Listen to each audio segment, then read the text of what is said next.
ibinabahagi kung gaano kabuti si God at kung gaano siya magmahal sa atin, no? Kaya God is good all the time, no? Tuloy tayo dun sa part and continue. So dito sa part na, I determine that my prayer is I would deal with sin, especially for example, instead of admitting I had been less than the best husband, I would say, today I will fully determine to be self-centered, uncaring, and sensitive. It was a calculated decision. I was walked through the door and thinking, di ba?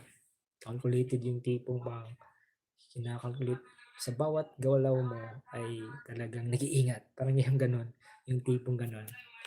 Iniiwasan mo, diba? Magkamali. Diba? Pero hindi natin maiwasan sa part na yun na magkakamali. Diba? Tao lang at nagkakamali tayo.